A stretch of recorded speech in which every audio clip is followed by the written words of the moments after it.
कभी किसी सुनसान जंगल में किसी अंधेरी रात में अगर खिड़कियां दिखें तो उन्हें साधारण खिड़की मत समझना, कुछ और भी हो सकता है। जैसे मेरी इस कहानी में हुआ। कहानी को पूरा जरूर देखें और मेरे चैनल गोल्डन वॉइस हिंदी कहानियों को प्लीज सब्सक्राइब करें। परवीन ने अकेले ही पैदल यात्रा पर जाने का फैसला किया।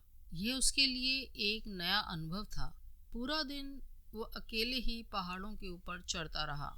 सब कुछ सामान्य रहा। चारों ओर पेड़ और झाड़ियां थीं। कहीं कहीं जंगली फूल भी खिले हुए थे। उसे पहाड़ों में खुले में समय बिताना बहुत अच्छा लग रहा था। उसे कुछ भी अजीब नहीं लग रहा था। फिर उसने वापस लौटने का निर्णय लिया। वह अपनी कार की ओर वापस लौट रहा था। उसने सोचा कि 8 घंटे की पैदल यात्रा काफी रहेगी। अचानक आसमान में अंधेरा छाने लगा जैसे जोर से बारिश आने वाली हो और उसे जल्दी वापस लौटना था। अजीब बात यह थी कि वापसी का रास्ता उसे बिल्कुल भी पहचान में नहीं आ रहा था। अब वह कुछ घबराने लगा था। रात हो चुकी थी और उसके पास सिर्फ एक टॉर्च थी और वापस जाने का कोई रास्ता नहीं दिख रहा था। वह जानता था कि अब बहुत देर हो चुकी है और इस खतरनाक पहाड़ी जंगल से आगे बढ़ना बहुत ही जोखिम भरा होगा। उसे चिंता होने लगी कि रात बिताने के लिए उसके पास तो कोई आश्रय भी नहीं है। तभी किस्मत से उसकी नजर एक टूटी फूटी झोंपड़ी पर पड़ी। अंधेरा काफी हो चुका था पर वो टॉर्च की रोशनी में उसके सहारे सहारे आगे बढ़ चला। उसने बाहर से झोंपड़ी की ओर देखा।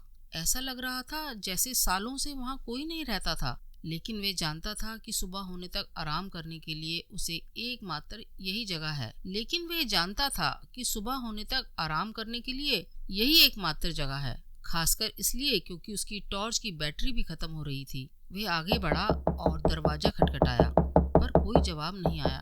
उसने दरवाजा कई बार खटखटाया लेकिन किसी ने कोई जवाब नहीं दिया। अब वो परेशान हो उठा। उसने एक बार फिर आसमान की तरफ देखा और दरवाजे को धीरे से धकेला। दरवाजा खुल गया। वो झिझकता हुआ कोई है बोलता हुआ थोड़ा रुका पर लगता था वहां कोई नहीं था। वह अंदर आ गया। वहां बीच में एक व्यक्ति के लिए एक बिस्तर लगा हुआ था। उसने सोचा कि अगर मालिक वापस आ गया तो वह अपनी बात उससे समझाने की पूरी कोशिश करेगा। उसे यकीन था कि मालिक को कोई आपत्ति नहीं होगी। वे बिस्तर पर बैठ गया। वो इतना थका हुआ था कि वो बिस्तर पर लुढ़क गया। जब वह सोने की कोशिश कर रहा था तो उसने देखा कि कमरे में चारों तरफ कुछ लोगों की तस्वीरें लगी हुई हैं। उसे लगा कि शायद वो मालिक के परिवार के सदस्य रहे होंगे, पर वो अजीब चित्र थे। लगता था जैसे उसे घूर रहे हों। हर किसी के चेहरे पर ऐसी मुस्कान थी जिससे उसकी रीढ़ की हड्डी में सिहरन दौड़ गई। जैसे ही वे आदमी बिस्तर पर लेटा, कमरे में अजीब सी खामोशी फैल गई। कुछ ही समय बाद लंबी यात्रा की थकान उस पर हावी हो गई और वे लोगों के चेहरों को भूल गया। अचानक उसे लगा जैसे कमरे में कोई और भी है। धीरे धीरे किसी की भारी सांसें सुनाई देने लगी। उसने टॉर्च जलाकर चारों तरफ देखा लेकिन वहाँ कोई नहीं था। फिर उसकी नजर एक पेंटिंग पर गई। उसमें बना हुआ आदमी अब पहले से थोड़ा अलग दिख रहा था, जैसे उसकी मुस्कान और चौड़ी हो गई हो। अगली सुबह वह जल्दी उठा और वह ये देखकर हैरान रह गया कि कमरे में कोई पेंटिंग नहीं थी, बल्कि उन तस्वीरों की जगह पर खिड़कियां थीं। तो क्या वो पूरी रात रूहों की नजरों में कैद था?